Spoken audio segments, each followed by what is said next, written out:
నమస్తే అండి. మీ పేరు? ఏం జేస్తారు? నమస్తే అండి. నా పేరు రమేష్ యాదవ్. నేను స్టూడెంట్‌ను. ఇప్పుడు మనకి గత కేసీఆర్ ప్రభుత్వానికి, ఇప్పుడున్న రేవంత్ రెడ్డి ప్రభుత్వానికి ఉన్న తేడా, ఈ ప్రభుత్వం ఎట్లా ఉన్నది?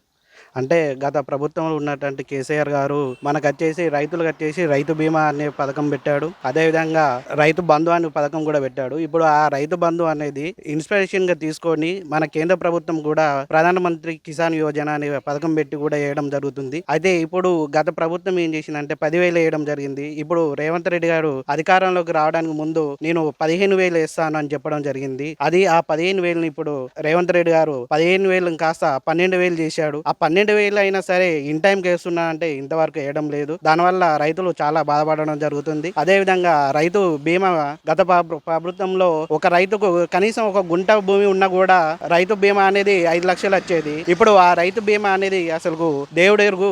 ఆ రైతు బీమా లేక కొంతమంది చిన్న సన్నగారు రైతులు తేలు అది ఇది గుట్టి చనిపోవడం వల్ల ఆ రైతుల 5 లక్షలు కూడా వాళ్ళ కుటుంబానికి భరోసా లేకుండా పోతుంది. కావున ప్రభుత్వం తొందరగా ఆ రైతు బీమాను కూడా ఫాలో అప్ చేస్తే బాగుంటుందని కోరుకుంటున్నాను. అదేవిధంగా కళ్యాణ లక్ష్మి అండి.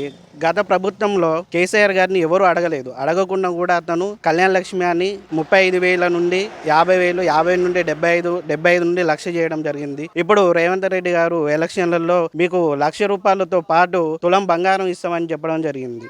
అరే కేసీఆర్ కంటే ఇంకో తులం బంగారం ఎక్కువ ఇస్తున్నా కదా అని ఆశపడి మేము ఓట్లు వేయడం జరిగింది. ఇప్పుడు కనీసం ఆ కళ్యాణ లక్ష్మి చెక్కులు కూడా ఇన్ టైంలో ఇవ్వలేకపోతున్నారు. తులం బంగారం దేవుడెరుగు కానీ ఉన్న 1,00,000 రూపాయలు ఆ పేద కుటుంబాలకు త్వరగా ఇచ్చి ఆదుకోవాలి. అదేవిధంగా ఇప్పుడు రేవంత్ రెడ్డి గారు రైతు బీమా అందరికీ రైతులకు అయిందని చాలా వీడియోలలో 100% కంప్లీట్ చేసామని చెప్తున్నారు. కాకపోతే ఇప్పుడు ఫర్ ఎగ్జాంపుల్ గా మనకు జనగం దగ్గర పాలకుర్తి నియోజకవర్గంలో ఒక గ్రామంలో ఆ రైతు బీమా మొత్తం కంప్లీట్ అవ్వలే అని ఆ రైతు గేట్ల కాంచి తీసుకొని పోతున్నాడు. రైతు అనేటోడు ఆత్మవిశ్వాసంతో ఉంటాడు. ఇప్పుడు ఆయన ఒక విలేజ్ లో వచ్చి ఆయన రేకులు అవి గుంజుకపోవడం వల్ల రైతు మనోస్థైర్యం కోల్పోయి ఆత్మహత్యలు చేసుకోవడం జరుగుతుంది. అయ్యా రేవంత్ రెడ్డి గారు, మీరు ఇవన్నీ రైతు బీమా కంప్లీట్ చేసామంటారు. మీరు త్వరగా రైతు బీమా కంప్లీట్ రుణమాఫీ చేసామంటున్నారు. త్వరగా రుణమాఫీ చేయాలి. అదేవిధంగా మా గ్రామంలో దాదాపు ఒక 1,000-1,500 మంది రైతులు ఉంటారు. ఇక్కడ మా ఊళ్ళో కూడా ఇంతవరకు ఒక్క రైతు కూడా రైతు రుణమాఫీ అయిన దాఖలు లేదు. దయచేసి మీరు